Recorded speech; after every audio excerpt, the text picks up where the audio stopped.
Hi everyone, hope you're all well. Now I'm trying to play catch up with my requested videos, and one of the subjects was to engrave on a mirror. Now my pet hate are mirrors. I'm not a fan. The glass is very hard. The reflection is an absolute pain because whatever you engrave on the upper surface is going to reflect behind it. And obviously, depending on the thickness of the glass, will change how bad the reflection is. So if you're wanting to do something with tiny eyes, a little bird or something, whatever you engrave on the upper surface, the reflection is going to make that permanently blurred unless you are looking directly over the top of it, which is impossible because as soon as you move, it's going to blur because of the reflection. So subjects like lettering, big bold subjects are going to be all right. I think it's a case of experimenting, playing, and basically that is what I'm going to do today. Not because I've not done them before. I have done many mirrors in the past, and I'm talking about back in Africa.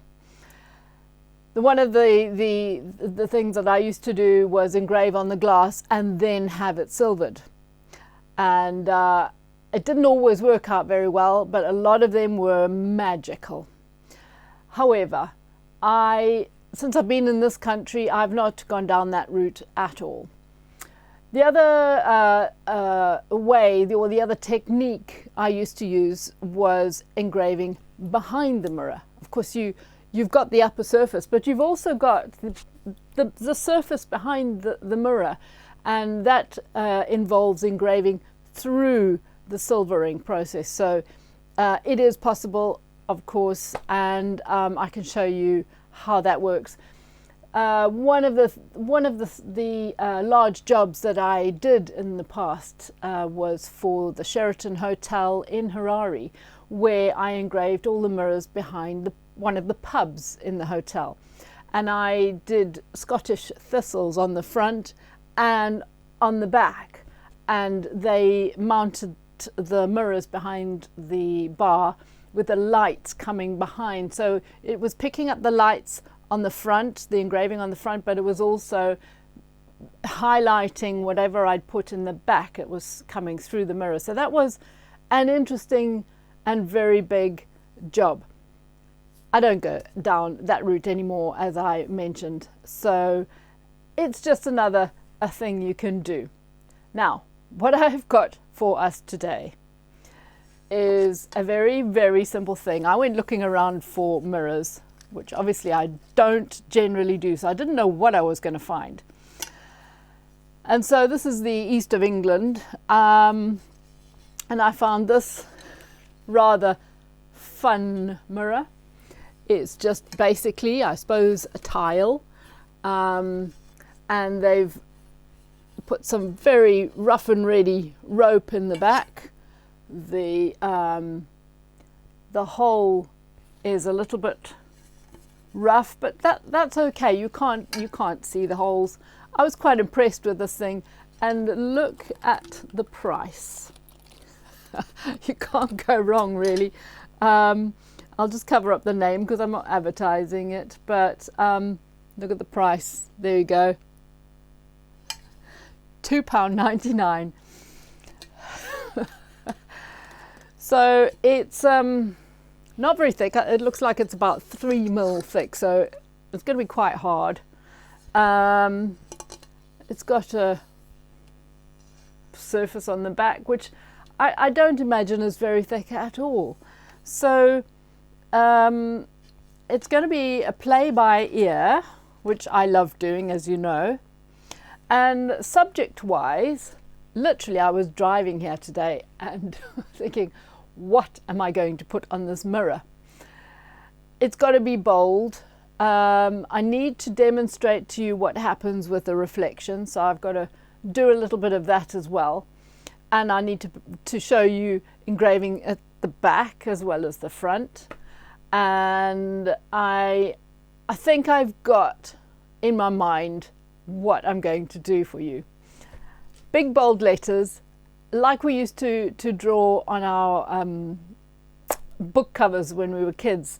And I'm talking about when I was at school, it was in the sort of late 60s and 70s. You know how I used to draw big bold letters like peace, and they all sort of would fit into each other almost like a jigsaw.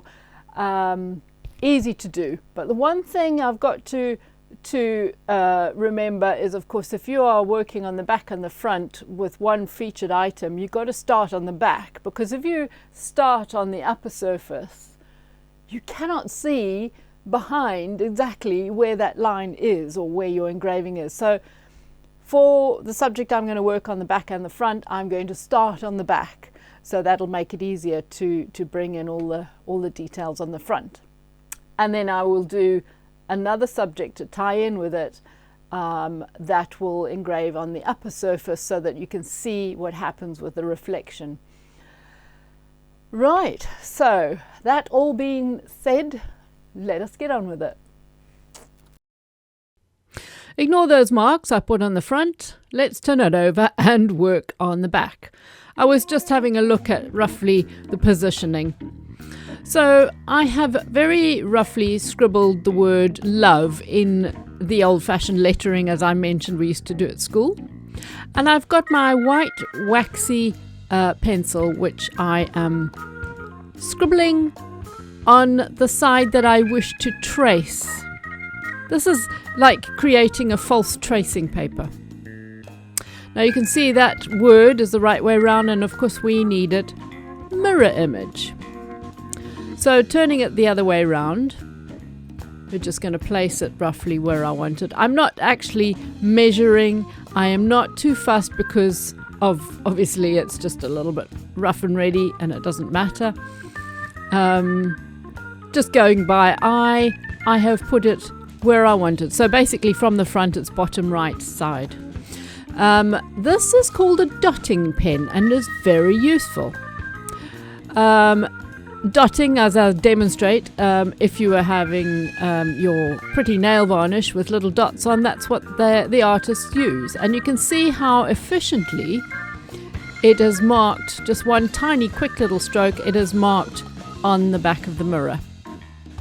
Now these do come in many sizes, and actually I could have gone for a smaller one, but I've just gone for this one, which is absolutely fine, and slowly going over. I think I've been a little bit overzealous with my crayon. Really, all you have to do is run the crayon over the lines that you're going to be tracing on, whereas I've just scribbled over the whole lot. That's me just being in a mad dash as usual. So just double checking. Obviously, you can see I've put the tape there to keep it in place. I actually put the tape against my trouser leg just to soften the tackiness, just in case it damaged this backing. I wasn't sure. I'm sure it's actually fine in the end, but I wasn't sure whether it was going to take away any paint or something like that. So, oops, I left the middle bit out. There we go, the middle of the O. So holding it in place with the tape. And there you have love written in mirror image on the back of the mirror. Simple as that. Now, I could have done the artwork on the computer and printed it and blah, blah, blah. But totally unnecessary for this. We wanted fun and really hand-drawn.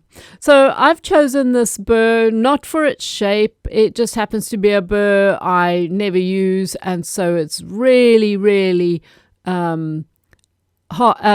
new and rough, and you can see that it has very easily marked that glass. Now I'm going to show you, it doesn't show up very well because I've circled where the little line is. Obviously my camera was focusing on the image that was reflected rather than the tiny little mark.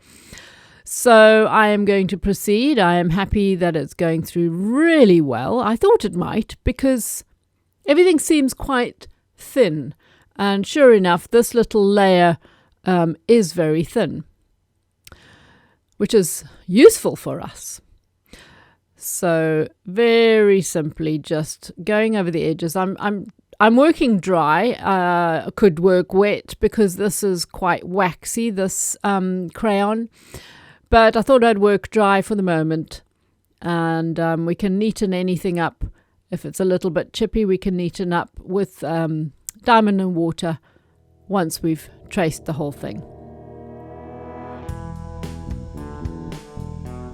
You can see how very, very easy it's just chewing into this with barely any effort at all. And I've probably only got it, let me see, probably at about 40,000 RPM, maybe 35.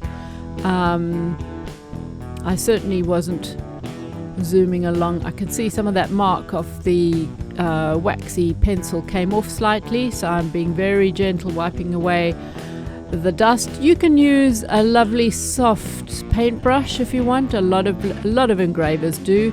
They have a paintbrush at the side, and that'll just waft away rather than using your finger.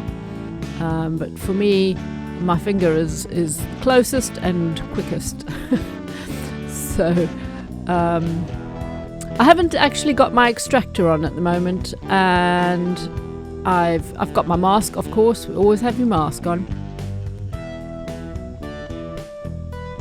And that might have been helping a little bit. Anyway, nearly there. Very, very simple. I'm quite impressed with this, actually.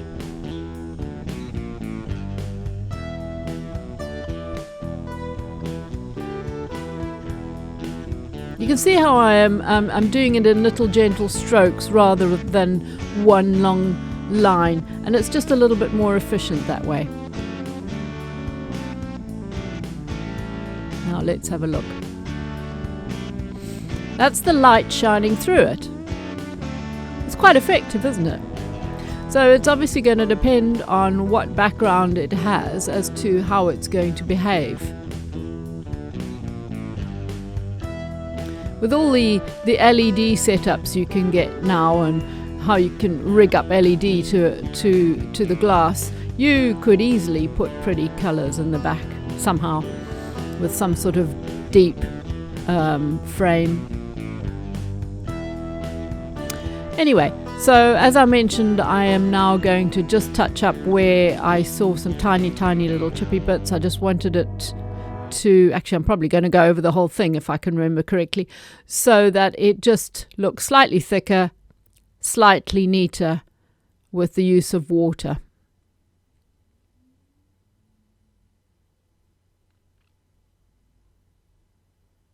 I was struggling to see it for some reason. Well, yeah, I'm sorry, my fingers are getting in the way a little bit here.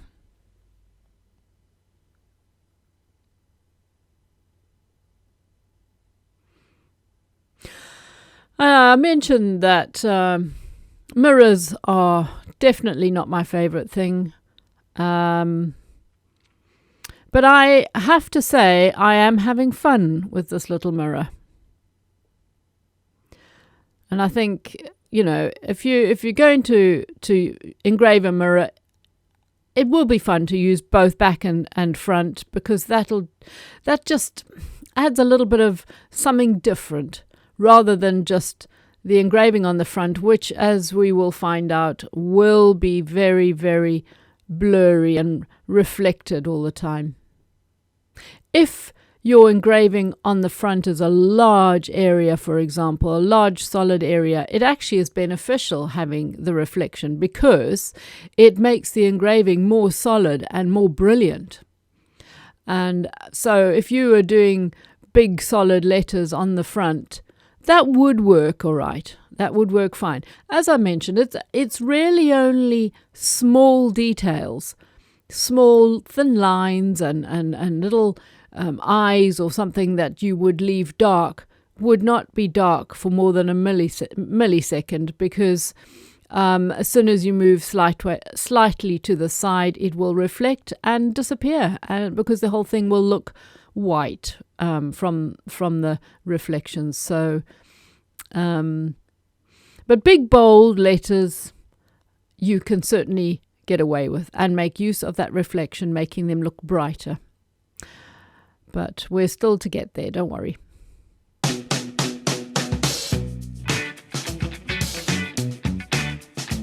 I think the water does help with not only engraving the glass, but engraving this stuff, paint, whatever you want to call it, the silvering that we are engraving through.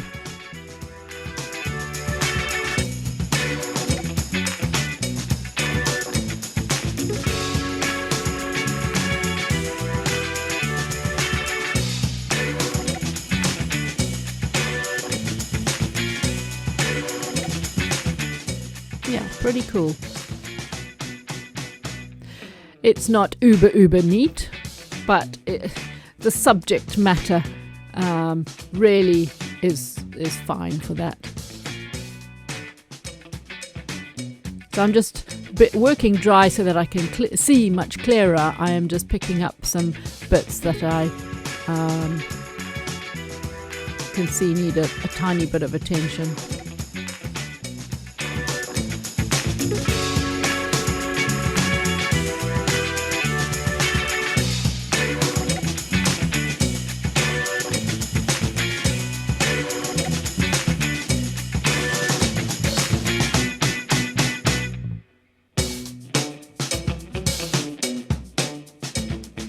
Now, I decided, no, I don't want you to see my great big chin, double chin. Well, it wasn't that bad, actually, but really, I'd rather you didn't stare at my underside the whole time. So I've covered me up. Sorry about that. And I thought I'd just scribble on some little flowers, okay? We're now on the upper surface. And little flowers turned into simpler and more simpler and until they just became little blobs, really, just to roughly position some flowers. Obviously, I'm thinking flower power. I'm making it up as I go along, of course, and I'm still making it up for part 2. I will be adding all sorts of bits and pieces, and maybe with a little bit of a little bit more on the back as well.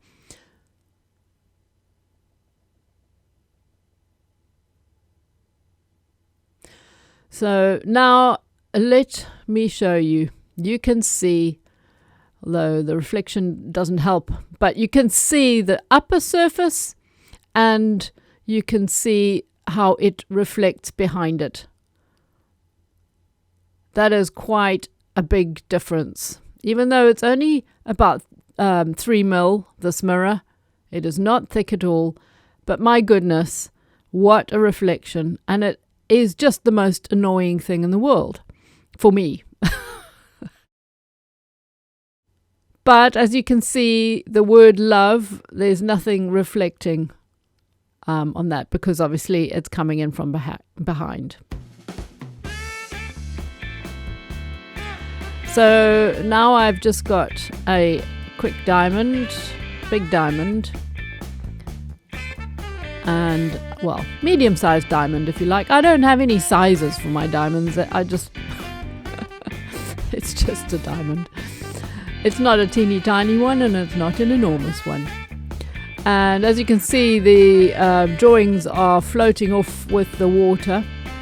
The trick here, if I'd really been with it, is to start near the bottom and work upwards, then it wouldn't all float off so quickly. Sorry about my fingers being in the way, but you get the drift. I am just very, very simply going around the shapes. And yeah, interesting how that waxy crayon comes straight off as soon as it's wet. So in actual fact, I should have used a permanent pen. A little black permanent pen would have been absolutely fine. But clearly, with this subject, it's anything goes. And it's quite nice because the effect of the upper surface engraving is so totally different to the word love behind it. It's like a different medium altogether. You could put black paint into that, or red paint into the word behind. Maybe we'll do that. Nothing like inventing as I go along. So I will show you obviously the effect with light behind it, but then perhaps we'll paint it.